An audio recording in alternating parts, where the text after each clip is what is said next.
President Donald Trump said on Saturday that he plans to sue JPMorgan Chase within weeks, accusing the bank of incorrectly and inappropriately debanking him after the January 6, 2021 Capitol protest.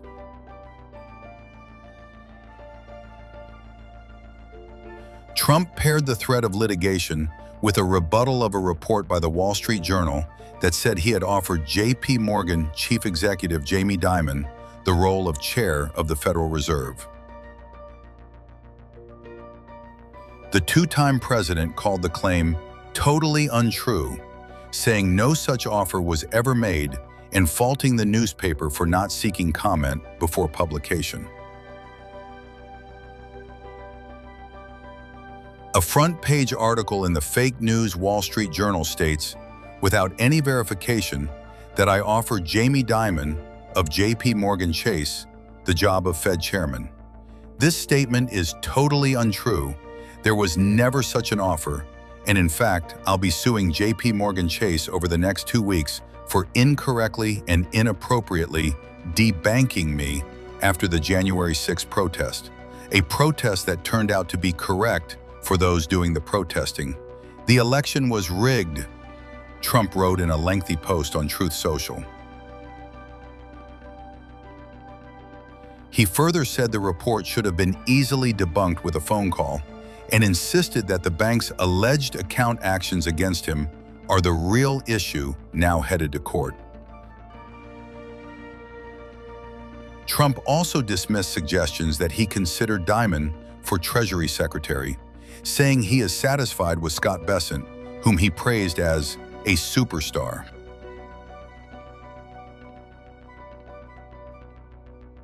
It's come to our attention that JPMorgan debanked Trump Media Group, a Florida-based company, right before the business went public. This is a crucial time for any company, a time where you cannot afford to lose your bank.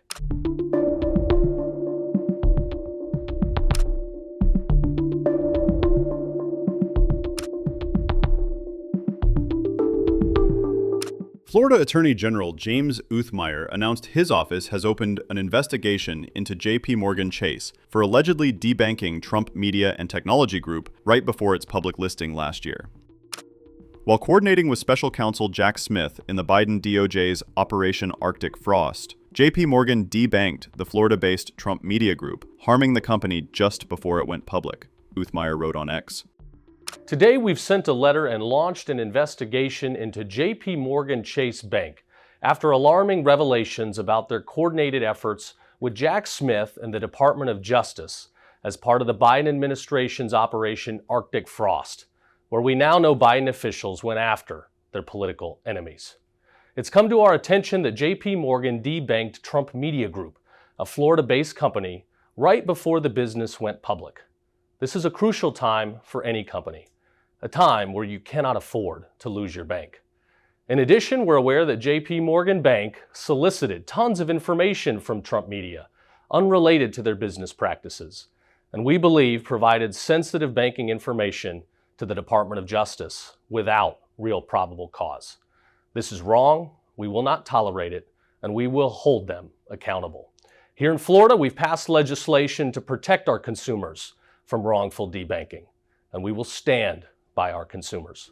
Led by former Representative Devin Nunes, Replit, California, TMTG went public in 2024 under the stock ticker DJT, the president's initials, but encountered major headwinds when JPMorgan Chase suddenly debanked it. During the Biden administration, companies in certain industries, like cryptocurrency, and those supporting conservative causes, like the Second Amendment, claimed they were deplatformed for political reasons. Bank lobby groups argued it was likely due to regulatory overreach in taking on so-called politically exposed persons as clients. In a quarterly filing, JPMorgan Chase revealed it is responding to requests from government authorities and other external parties regarding, among other things, the firm's policies and processes and the provision of services to customers and potential customers.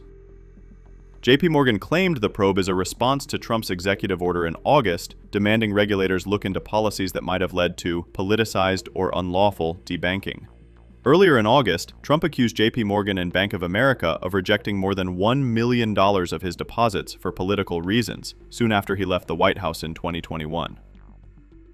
Earlier, Senate Judiciary Chairman Chuck Grassley, Repeller, Iowa, released 197 subpoenas that the Biden administration's FBI reportedly used to gather testimony and information on over 400 Republican targets as part of the agency's Arctic frost probe.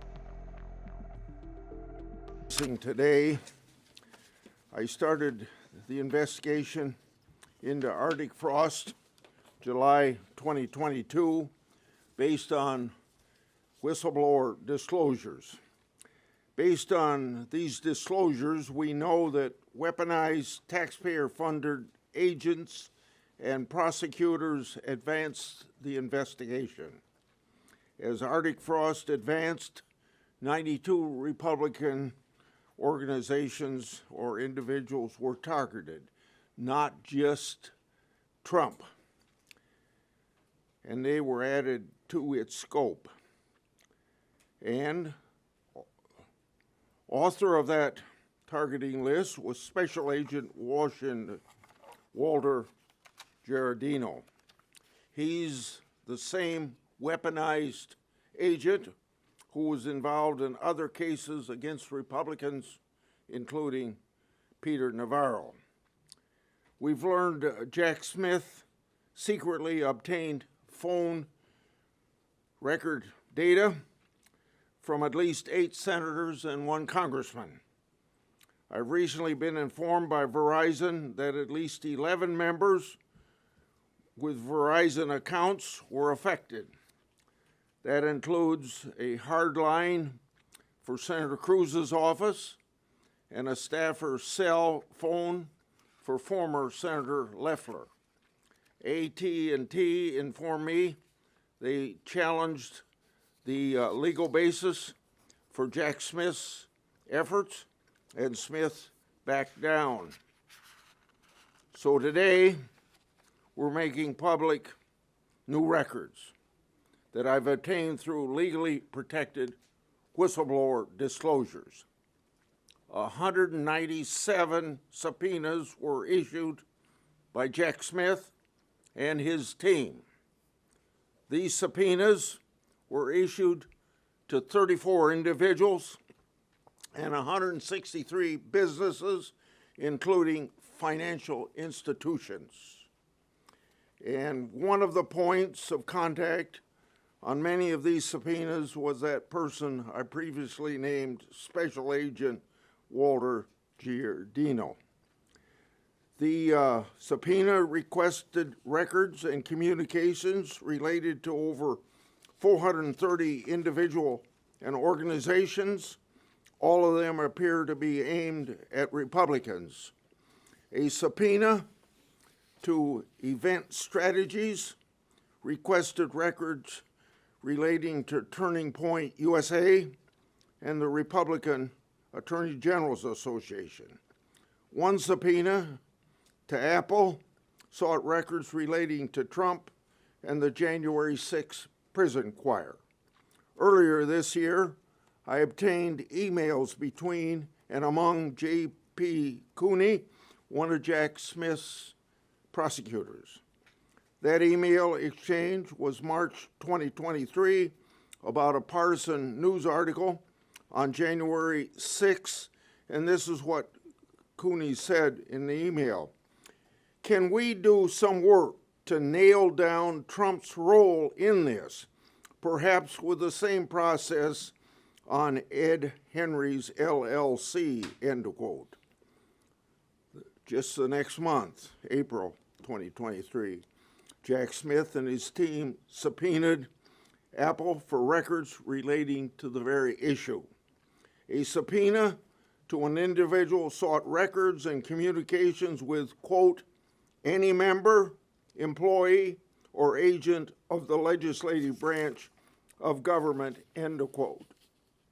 Another subpoena to an individual sought records relating to communications with media companies such as CBS, Fox News, Fox Business, Newsmax, Sinclair, and others. Other subpoenas to a bank, individual, and businesses sought records relating to White House advisors Stephen Miller, Dan Scavino, Jared Kushner, and Lara Trump.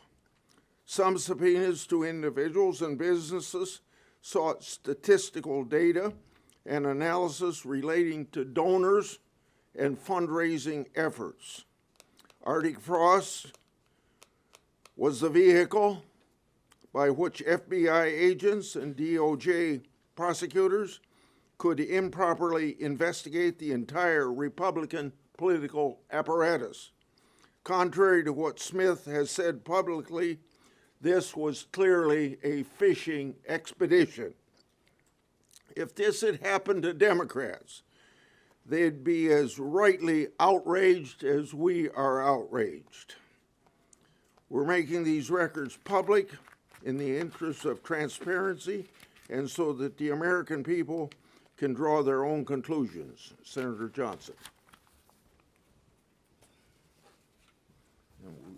Thank you, Chairman Grassley. I want to thank the chairman. I want to thank his staff for their tenacity and their cooperation in all of our joint investigations.